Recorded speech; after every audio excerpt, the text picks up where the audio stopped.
everybody, this is Jackie Luqman. And I am Abdul Shahid Luqman. And today is Sunday, November 19th, and we are in Washington, D.C. Welcome to Live in Luqman Nation, the most controversial show on the internet, where the only currency we have is truth. Man, we've had a good day today. We had a good day. Haven't we? We had a good day. Yesterday was a good day. And like to thank all of you who joined us. Was it yesterday when we it was the other day? Was it Friday night? Friday night. Friday night. Yeah, Friday night. When we did one of our Luqman Nation table talks on the spirituality of what we believe with religion, and I mean we had a really good discussion about that, and I knew that it took a lot of you guys, threw a lot of you guys off, because every time that you tune in to Luqman Nation, Jackie and I are either ranting and raving about this, or it's mainly politics and stuff. But we just wanted to let y'all know that we're not just one trick ponies over here. We do indulge ourselves in a lot of different subjects, and it seemed like you guys really enjoyed it, and we plan on doing it again. So, we see the numbers going up. We're going to allow you guys to jump in for a minute. And in the meantime, please share. Look on turn on the notification buttons if you haven't already, so that you can know when we're about to go on and be notified when Luqman Nation is about to go on. You will be one of the first to know because you turned on your notification button. Also, check us out on Twitter. Check us out on YouTube and Instagram. And right now, we're streaming live right now on Periscope. We're and YouTube. And so we've been getting a lot of traction on Periscope. Really getting a lot of traction on Periscope. So welcome our Periscope audience. Yeah, we appreciate y'all. And we appreciate you. So anyway, Jackie, we got a lot of stuff going on. We do. Another one bites the dust. We didn't buy the royalties. We didn't pay for the royalties for Queens. Another one bites the dust, but y'all know the song. But now that we know that another African leader is another one bites the dust, but it took a long time for this guy to bite the dust, and it's not even we're not even sure yet that he's even bit the dust yet. Yeah, I mean, so. We focus so much on our own political troubles that we forget. A lot of people forget that a lot of the world is in turmoil. I mean, because we're so unused to, and I think we focus so much on how badly we think things are going in this country, or well, that's not a good way to put it.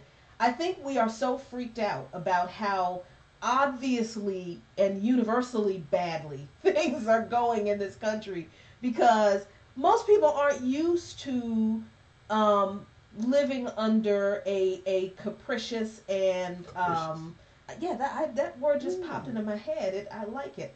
Under a capricious and suspect government that's ineffectual and that actually makes your life more miserable than it does help you.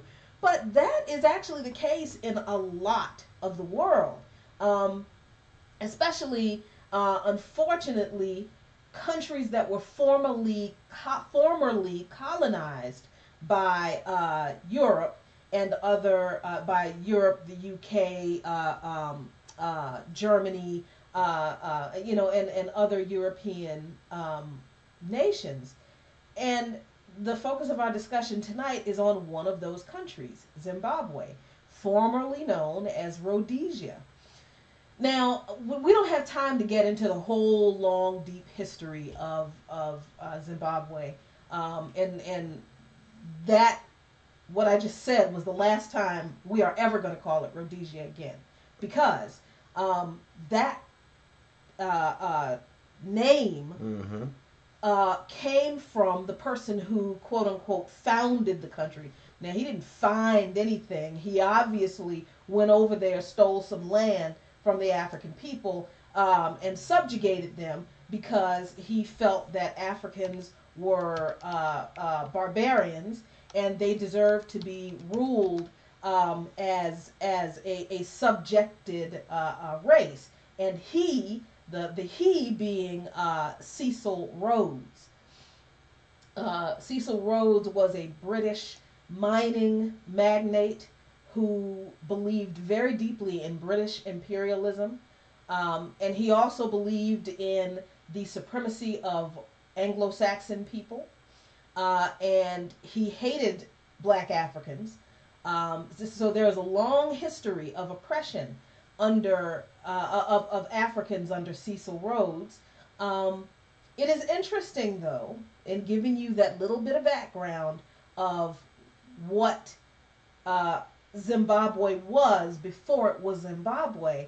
It's interesting how deeply entrenched in white supremacy the things we hold in high esteem are.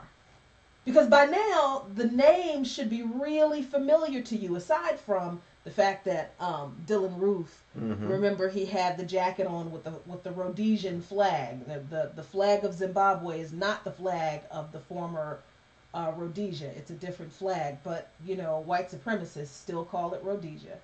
They still believe in the principles that Rhodesia was governed under, which was white supremacy.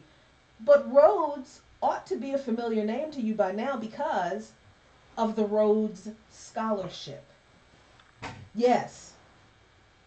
People who are awarded the Rhodes Scholarship, even today, are awarded that scholarship to study in England, in Britain, because of a fund that Cecil Rhodes' family established to pay for the education of exemplary white people. That's what the Rhodes Scholarship came from. And it is it's recognized as one of the highest honors in graduate academia to this day. And it is steeped in racist white supremacy. Amazing. And it's also steeped in blood because, Cecil Rhodes was a mining magnate, as you stated before.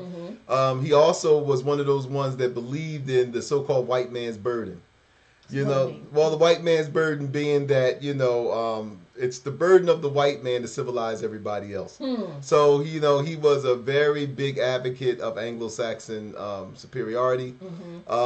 He felt that, and he was also he was a big promoter of colonial settlement in Africa. So, this whole thing about, the Rhodes Scholar and how it's fun, we look at these things just like we looked at Georgetown University, and we look at how a lot of these so-called prestigious centers of learning have actually got started. And we have our own situation in the United States where we find out that a lot of the universities that were started by the Jesuits and how they used proceeds from slavery and the profits of the slave trade to set up these institutions. And then time passes by, and then folks forget that, and then we start celebrating these institutions, celebrating the people that come from these institutions, and we forget the bloody roots of their origins. And it's the same way with the Rhodes Scholarship. Is that you have an avowed white supremacist in Cecil Rhodes who goes down there and slaughter Africans, to set up his mining operations and use Africans in order to mine, because white people weren't doing it. So so the native Africans were being used to mine, and of course there was no OSHA or nothing back then, so that they worked these poor souls to death for the minerals that they were mining to enrich Cecil Rhodes and his family and ultimately the British Empire. Everybody benefited except the Africans themselves. And so what happens is that they take these things and then they just then it's dipped and washed in so-called respectability. So now all of a sudden all of these blood diamonds and profits and all of this stuff that were that black bodies were used to gather, then all of a sudden now they're cleansed. They're cleansed by respectability now. And so now you have the Rhodes Scholar, and that's a thing of honor But in actuality, when you look at the history of it, you find out the very bloody history, the roots of it. Mm-hmm. So so as we go further, we find out that so this is the beginning of what we know as Zimbabwe. Mm-hmm. It was Rhodesia, and they had alliance with South Africa. They were kin because they both was in the oppressing business, and they were both in the black exploitation business, and one thing, Jackie, I wanted to say is that a lot of the apologists for people like Rhodes and the Boers and all of these European invaders.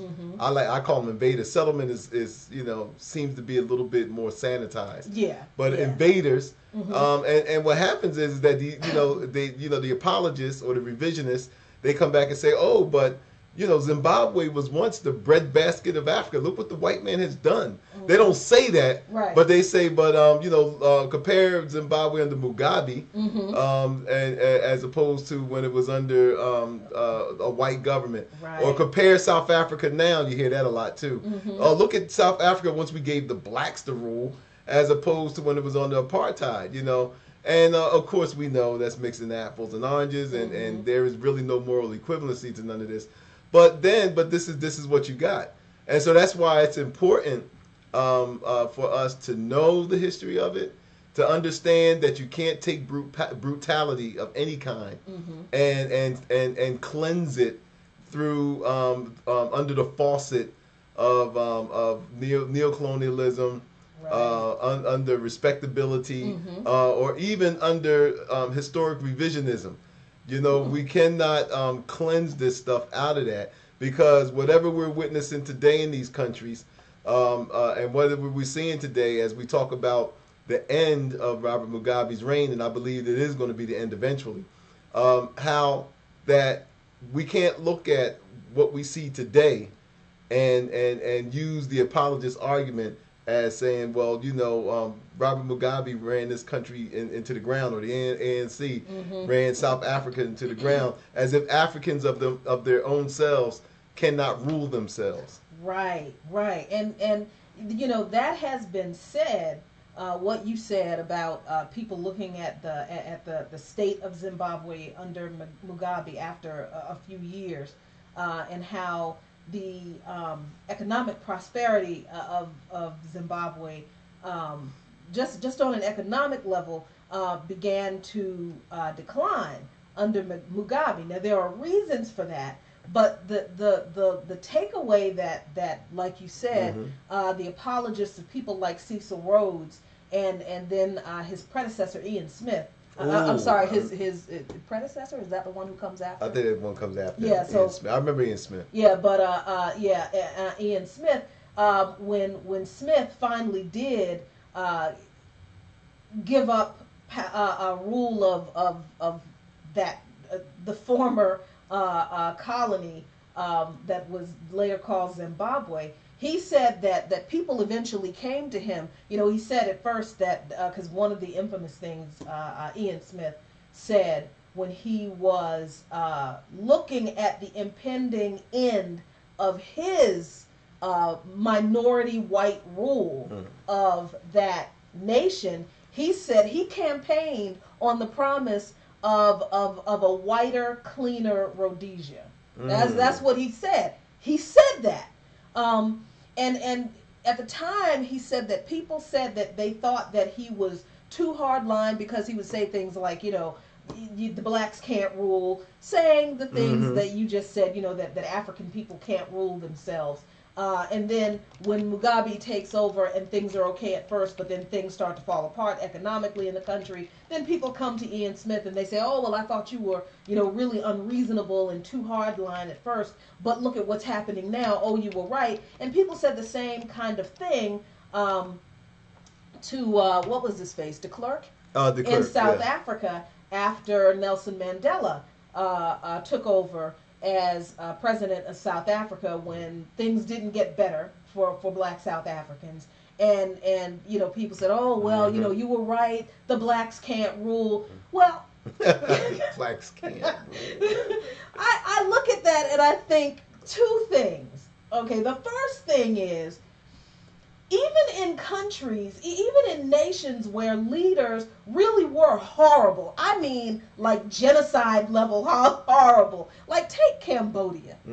Pol Pot. Yes, I know people were like, oh, she's going to talk about Hitler. No, no, no, no. Because there have been other horrendous genocidal leaders outside of Hitler. He's just the easy example because people literally don't know history. So that they don't watch on a movie that with Tom Cruise in it. He's the one who was in Valkyrie, right? Yeah, Valkyrie. Yeah, which actually we like that movie. But, so let's take Cambodia, right? And you have Pol Pot, who committed genocide. He seriously did. Nobody says of Cambodians, you know what? Because Pol Pot slaughtered tens of thousands of people, probably hundreds of thousands of people. Cambodians can't govern themselves. Cambodians can never have a Cambodian governing Cambodia because look at what Pol Pot did. Nobody ever says that about Cambodians. Nobody ever says that about any other group of people. Nobody said that about the Serbs. Nobody said that about the Croatians. Not even picking a side in that one. Right. There were atrocities all over the place. Nobody said that about European leaders. Nobody said that about Italians. No. After Stalin. Nobody. Now I'm going to say Hitler. Nobody even said that about Germans. Well, you mean Italians after Mussolini? After Mussolini, rather. Yeah. I'm sorry. Thank you for correcting me. So we have this narrative that seems to apply on a global scale as far as a people having the right to self-determination and having the right to lead themselves, that is only applied to African people and people of African descent.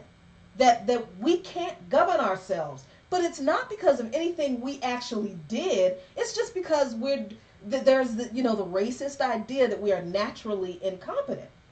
Even though you have people who were leaders of other nations who literally slaughtered hundreds of thousands of people in the streets.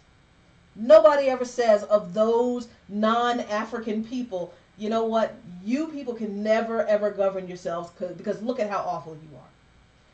That's the first thing that comes to my mind when people say that about any African leader. I don't care who it is. And their nation is in shambles. That's the first thing that comes to my mind. Second thing that comes to my mind is this.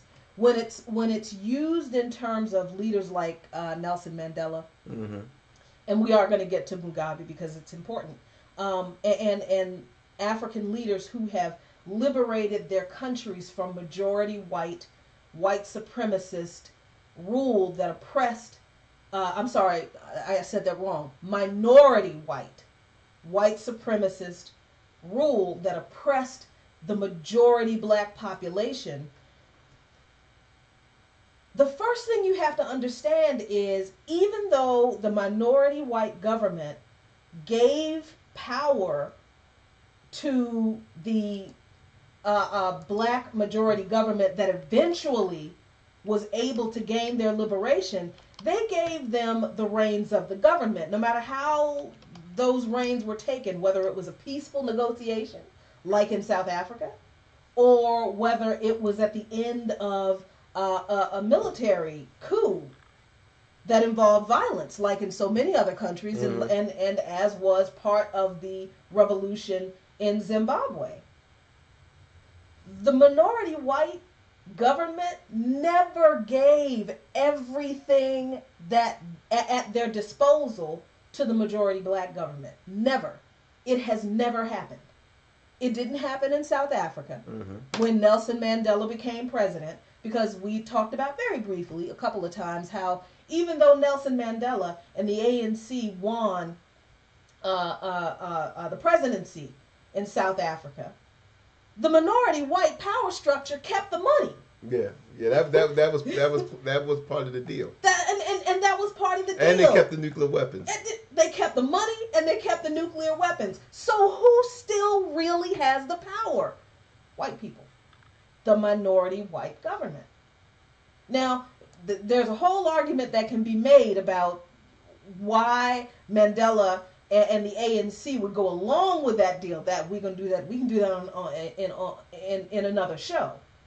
But the fact of the matter is, in South Africa, de Klerk and the minority white government kept the engine of the economy to themselves. The same is true in Zimbabwe. Now, I want to go back real quickly to something you said about kind of whitewashing the history of leaders when we are exalting people like Cecil Rhodes, or because we don't know who Rhodes is and why it's profane that we still exalt Rhodes Scholarship and Rhodes University in Zimbabwe, and we don't understand the history of that man and what he meant, what he stood for in relation to African people. We can't whitewash that history. We can't continue to do it. At the same time, as African people, we also can't, we can't like blackwash, I guess, our own leaders. Do you think that's a fair term to use? What do you mean blackwash? Like whitewash, but I know it's taking back the language like type thing. I mean, it's like when like we have to be honest about. Yeah. We have to be honest about we have to be honest. I mean, every black leader is just like black folks saying, well, we all was kings and queens. Well, no, we weren't. I mean, we weren't all kings and queens, and not every African leader can lead or should lead.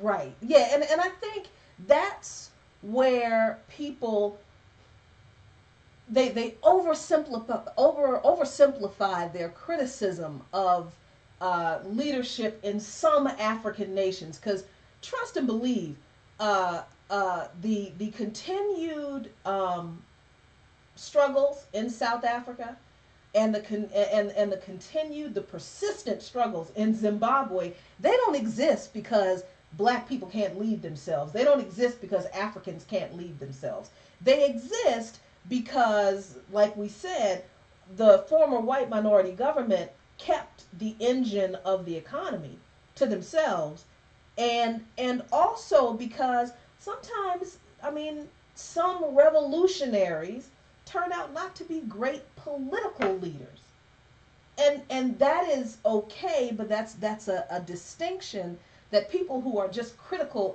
of African people in general refuse to make, right? So it's very true that in Zimbabwe especially, Zimbabwe was the breadbasket of the world. And I have some stats here. Let me come down here, see if I can find them. The factory farming in Zimbabwe was so prolific that, let's see, agricultural production in Zimbabwe used to yield more than 1.5 million tons of maize before 2000. As of 2000, the yield was expected to generate just over 500,000 tons. 1.5 million tons of maize a year. Wheat production, which was at 309,000 tons in 2000, went down to about 27,000 tons. Tobacco production was at 265,000 tons. This is annually. And tobacco production at one time accounted for nearly a third of the total foreign currency earnings in Zimbabwe. Tumbled down to about 66,000 tons in 2003. Now, people look at those numbers and they say, and this was long after Mugabe took over the government. And people look at that and they say, oh my God, Mugabe just ran the economy into the ground. But here's what they don't tell you about the transfer of power from Ian Smith's government to Robert Mugabe. the factory farms in Zimbabwe were all owned by white people. They were all owned by the minority white population. And even though they employed hundreds of thousands of Zimbabweans, none of that institutional knowledge for how to run the factory farms was transferred to any of the people who worked on the farms. All of that institutional knowledge and now when we're talking about farming, and you brought this point up, I think it is very important to make it clear what we're talking about here. We're not talking about like a couple of acres of farmland where you have a family. No, these was commercial farms. We're talking about commercial farms. You're not growing those type of tonnage in your backyard. Yeah, we're talking about industries unto themselves that were literally the engine of economy for Zimbabwe. And the people who had all of the institutional knowledge for how to run the engine of this economy kept it to themselves. Interestingly enough, when Mugabe ran for president, and he has a storied history. He was central, integral to the liberation of Zimbabwe from the minority white government. That's why he's so revered. Still, that's why the people of Zimbabwe, they complain about his crappy leadership, but they still respect him because Zimbabwe wouldn't be Zimbabwe without Robert Mugabe. Very true. And he also, not only was he part of the armed struggle against the minority white government, he also spent 10 years in prison. So he was sort of like, you take Nelson Mandela, and you see where Mandela basically was a freedom fighter, but Mandela wasn't a soldier. Right. Mandela wasn't a soldier. Mandela was more of a statesman who wind up going to prison because of his resistance against the apartheid government. But then you take Mugabe was sort of like the dark side of Nelson Mandela, if that makes sense, because Mugabe was in armed conflict, and he also he didn't do as much time in prison as Nelson Mandela, but he did do 10 years in prison. Mugabe came out and basically through armed struggle and some negotiation, took over the reins of what would be known as Zimbabwe, where Nelson Mandela came out, and Nelson Mandela was mainly a symbol. Nelson Mandela was basically used to pacify black South Africans from murdering all of the whites, because that's how tense the situation was in South Africa. You had 5 million whites, you had like almost 30 million blacks, and because of the brutality of the apartheid regime in South Africa, it pushed the black population to the point of there was going to be a slaughter. And all the South African military, you're not going to be able to kill 30 million people coming after you like that. So as you said, with the Rhodesian government, they understood that, okay, man, we lucky we lasted this long. Right. But now it's the point that we understand that there's not enough brutality to maintain the way the status quo as it is. We're going to have to we're going to have to transition in a way that will give blacks power. I mean, that is just that simple. They didn't want a violent overthrow, which was about to happen. And Nelson Mandela was conveniently released out of prison, and he was conveniently used as that symbol to really pacify what would black anger. Right. And because you don't come out, and somebody has said this before, and it made a lot of sense. You don't do 28 years in prison, then all of a sudden come out and become president without there being a script. Right. And everything behind you to do that. And Nelson Mandela understood that. He was a peaceful man. He understood what the situation was. And so he allowed himself to be used in that way. But as you said, Jackie, Robert Mugabe on the other hand, wasn't that was the role there. Mm-hmm. Robert Mugabe came from his resistance was an armed struggle, Mm-hmm. and the ZANU PF party, sort of like what the militant wing of the ZANU PF party.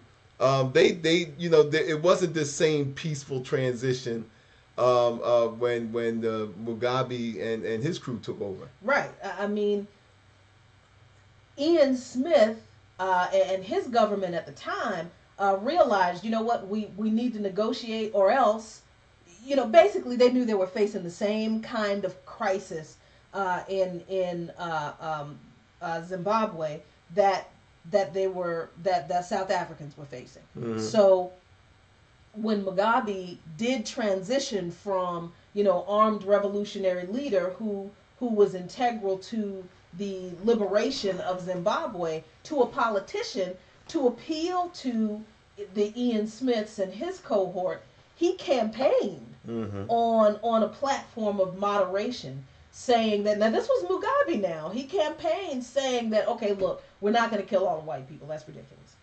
These are the kinds of things that, we had to take power back from the colonizers because that's what we had to do, because this is our land. They were the invaders. They were the interlopers. Africa for Africans. And it makes perfect sense, right? Because that's what liberation is. You're liberating yourself from oppression, from settler colonialism, and from British imperialism, because they were there first. So Mugabe says at the beginning of his campaigning for office, and which was pretty much just a formality, because as in South Africa, white people in Zimbabwe were outnumbered like 10-1. Mm-hmm. So we're talking about an election that had a foregone conclusion. Mm-hmm. You had pretty much the leader of the Zimbabwean revolution running for president. Who else was going to win? Were those people really going to vote for Ian Smith? He knew they weren't going to. He knew they were not going to. So he and the white farmers, the white corporate farmers, believed Mugabe when he campaigned on his moderate platform of reconciliation with the former white colonizers, and of a planned and peaceful land distribution. Now, this is very critical to the economic plight of Zimbabwe today compared to what it was previously under white rule. Because it wasn't that white people were so much better leaders, or they were so much better at making money. It was partially, as we said, that the white people who controlled the engine of economic production didn't pass that institutional knowledge or even the infrastructure on to the black majority, to the African majority. But here is where Mugabe has to be criticized. Because even though he campaigned on, moderate plans for peaceful land redistribution, and even a lot of the white farmers knew that they were going to have to agree to land distribution. They knew they were going to give up. They're going to have to give up some of their land. Like you said, they knew their time was up. Mugabe's fault here is that he didn't actually implement his plan. So one example, and I'm reading here from an article that was published in the Atlantic magazine, and this was in 2003. This is how long this crisis has been going on in Zimbabwe. You understand, Robert Mugabe has been president of Zimbabwe for 37 years. So ever since like 20, almost 30 years, Zimbabwe's been struggling. Partially because the white people still own the land and the farms and the farm equipment and the knowledge of how to farm and the trade contacts and the trade apparatus and all of that stuff, but also because Mugabe didn't follow through on his promises and he did something that was worse. So This article focuses on a factory farmer called Pat Ashton. Ashton grew up in Cheshire, England, and he moved to what was called Rhodesia. I know I said we weren't going to call it that again, but it's kind of hard. Kind of hard not to. Moved to Rhodesia in 1971. Trusting Mugabe's moderate rhetoric, he made a down payment on a farm the year after independence. I got it real quick. Here's a guy who in 1971 grew up in Cheshire, England, was able to take whatever money that he had from wherever he had it from and move to Rhodesia and buy land to start a farm. Here is an African nation that black people in this country who have money at the time of Zimbabwe's height, or at the time it was called Rhodesia, at the time of this country's economic height, we couldn't. This is why nation building is so difficult with African people in the diaspora today, because the people who have controlled the economic power of a lot of African land were white people who would not have given that economic opportunity to non-white people. We'll probably go into that a little bit. Would you agree? Yeah, I agree. I agree to that extent. I think that filling a few of those gaps is that it wasn't just Mugabe alone that had the problem with when you start talking about when we talked about the peaceful transition of South Africa with Nelson Mandela. And the part that Robert Mugabe, his position with the white government in Rhodesia, what would be known as Zimbabwe. But see, one thing that was not lost on Mugabe and other leaders like him is that white life matters no matter where it is. And what I'm saying, that what I mean by that is, you could have had a bunch of Africans going after the white minority there, but then you would be risking the military intervention of the West to save white lives. The same thing would have happened in South Africa.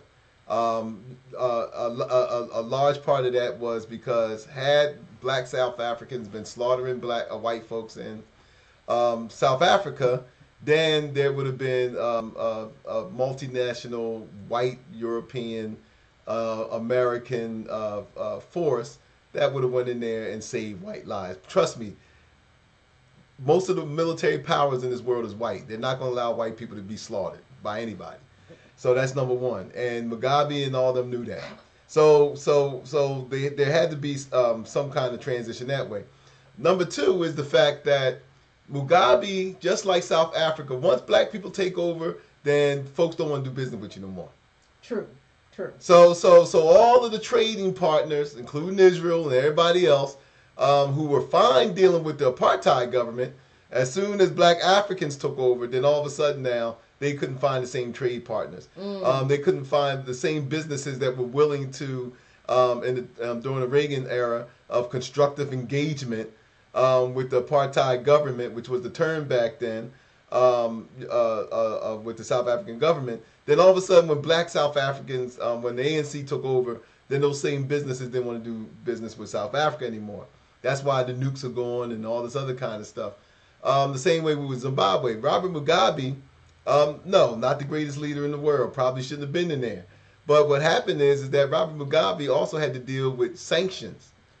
Right. Because of his land, because of the land distribution and other things.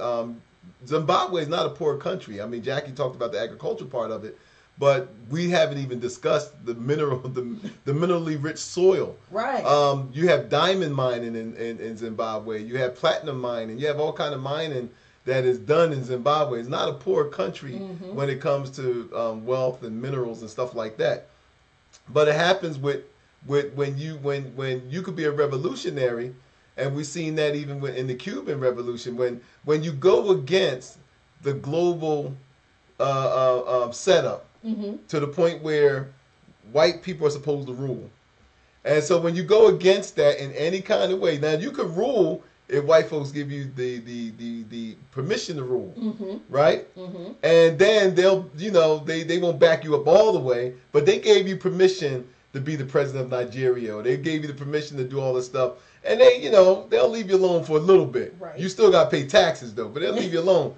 But the problem of it is when white folks don't give you the permission to rule, and you take it. Right. Then all of a sudden now, when you take it, then that's a different, that's a horse of another color. Because now all of a sudden now, the whole global economic structure or infrastructure that's set in place, capitalist infrastructure that's set in place, all of a sudden now turns against you. So now you're supposed to rule this country the way Ian Smith did, but not with all the stuff that Ian Smith had at his disposal to run a very economically viable nation. So then what happens is that everybody starts pulling back, and then you start getting into debt, and then you try to look for new friends, which is what a lot of these leaders try to do. Now all of a sudden you're labeled a communist because, you know, the West don't want to do business with you, so you go to Russia. Or you go to China. Now you're a communist, right? And then they have their own price because nothing's free. So what? So when white folks, and when I say white folks, I'm talking about Europe. When they don't give you the permission for self-determination, then there's a price to pay for that.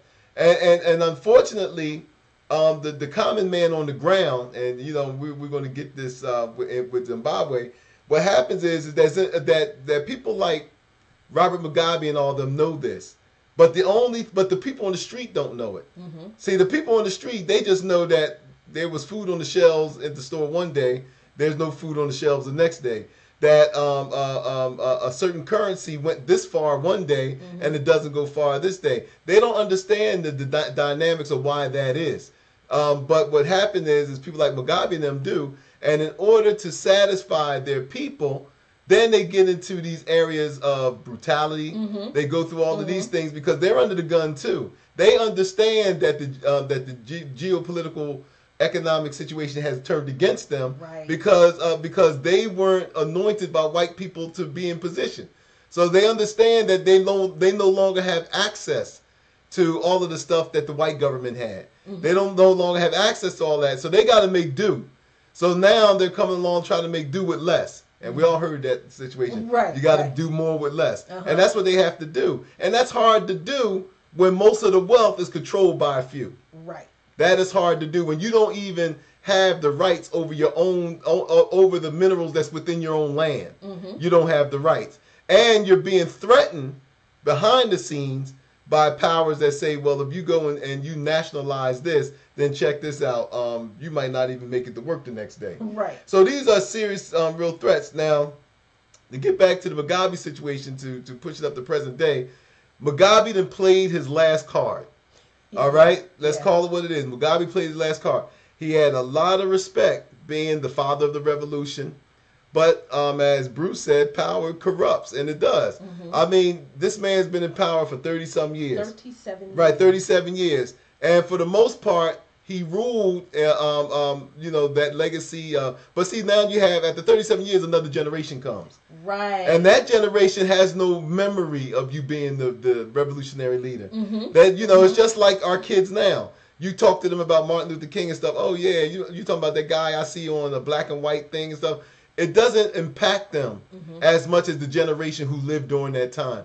And it's the same way anywhere. So now you got young people coming up, and they ain't so much, they don't care so much about what Mugabe meant to the liberation of Zimbabwe. That's foreign to them now. You know, all they see is an old man that's holding on to power by any means necessary, and their lives are and they're suffering for it. So now Mugabe can't even use the revolutionary card anymore. And so now with new colonizers coming into play, because there was an article about China, and then what happens is these guys get in there. We've seen this in other places, and now you know, you have a man in Zimbabwe, in Mugabe, who's senile, and now he got this young wife who's running around here, Gucci Grace, who everyone hates. And so what happens is that people, you know, you stay in power so long, you start to lose touch, and you start to become disconnected, and you even forget why you were there in the first place. Now it becomes not that the people gave you the right to rule. Now it becomes I'm entitled. Exactly. Because I am who I am. Exactly. That's perfect. That is perfect because that the connection between the transfer of power from the minority white government to the African government under Mugabe, and it would have happened regardless of who African took over from Ian Smith, whether it was Mugabe or somebody else. But it was especially capricious because because They were that word again. I don't know why it's like my favorite word today, but it was especially capricious because of the way because like you said, Mugabe wasn't approved, right? I mean, Zimbabwe wasn't supposed to be yet, according to the schedule, the timeline of white imperialist settler colonialism. They weren't quite ready to give it up yet. They knew they were gonna have to, but Zimbabwe, they was like, wait, not now. But Africans who fought for their liberation, they were on their own time. Liberation has its own timeline. Now, the problem, as you said, was that because of the lack of approval for the liberation, the rest of the world withdrew its support from economically supporting Zimbabwe because of their resentment for how we got liberation. And I do say we because, look, I don't know where my ancestors came from on the continent. So they're all my people as far as I'm concerned. You put me down there in Harare right now, and I would blend right on in. Nobody would tell the difference between they wouldn't know that I wasn't Zimbabwean. Yep. Before I opened my mouth. So there is that geopolitical reality of the world economic powers punishing Mugabe for having the nerve to want liberation from white settler colonialist rule. That's true.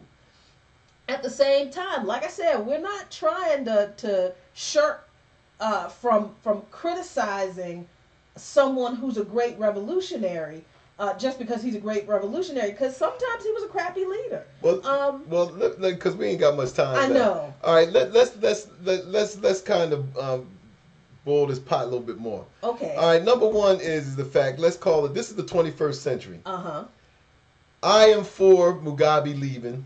Yes. Like I was for a lot of these. In the 21st century, Africa has to catch up with the rest of the world. Mm-hmm. And so leaders like Mugabe and Gucci Grace and all the rest of them, they got to go.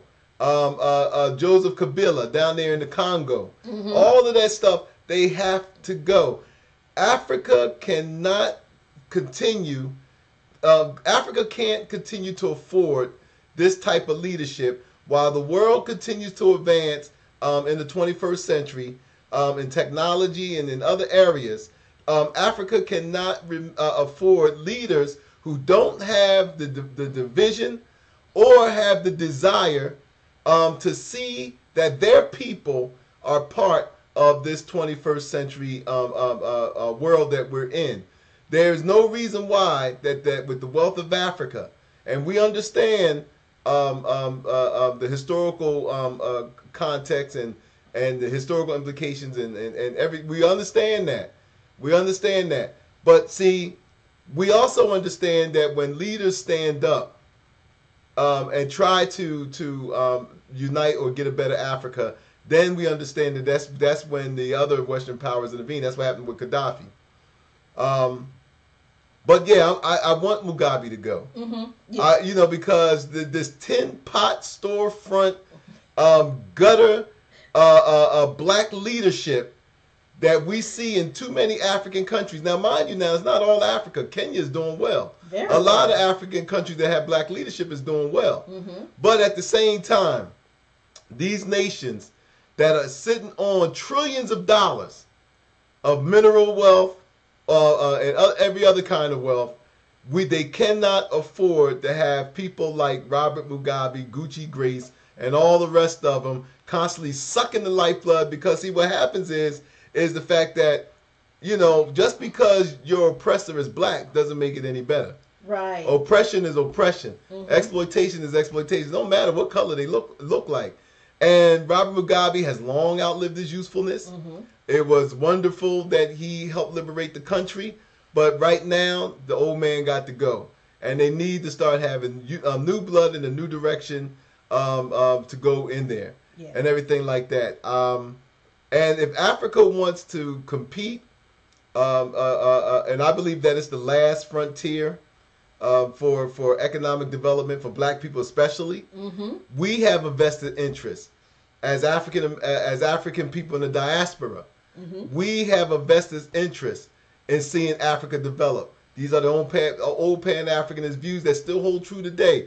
Black lives cannot matter anywhere in the world unless African lives matter, and unless Africa gets free of the stranglehold of colonial imperialist exploitation. That's the only way that Africans in the diaspora, no matter where we are going to be able to stand on our 2 feet really, unless Africa is liberated economically and politically. Absolutely. I mean, and in order for Africans in the diaspora, especially African Americans, to take part in the liberation of Africa, regardless of what country it is on the continent, there are lots of countries. I know people are like, but I don't. We know nothing about Africa. That's our problem. That's part of our problem. We need a deep education in our motherland. So it is in our vested interest. It is a matter of our own survival as a people to learn about our own people on the continent and their struggles. It should not have taken a 37-year reign that came to an end. Well, that appears to about to be come to an end. Oh, it's coming over. to an end. It's over. Because of a military coup for people in the United States to be concerned about, hey, what's going on in Zimbabwe? And interestingly enough, most of the people we know still don't know anything about Zimbabwe. This is something that we have to correct. But we can't talk about everything that needs to be talked about Zimbabwe and Robert Mugabe and the history behind that and what led up to it in one show, because we just don't have that much time. We are out of time now. So yeah, we'll probably come in to do a little bit more talking about some of this some more next week. But in the meantime, thank you all very much for joining us tonight on Live in Luqman Nation. Share this video. Invite your friends. Subscribe to us on YouTube. Follow us on Twitter. You can also find us on Instagram. Twitter. On on Instagram. Look us up under Luqman Nation 1, LuqmanNation. I'm sorry, it's Luqman Nation 1 on Twitter. Just Luqman Nation everywhere else. Please consider becoming a patron of Luqman Nation to support us in our efforts. We have some great stuff planned for the rest of the year and next year too. And we're excited to tell you about that. But please consider becoming a patron. Find us on Patreon under Luqman Nation. And consider contributing to our GoFundMe account to help us produce our first documentary, Baltimore After the Fire, and help us with some other stuff that we are trying to do. That's it. We're out of time. Thanks so much for joining us, y'all. Peace. Have a great week. Be really good to each other. All right. Bye-bye. Bye-bye.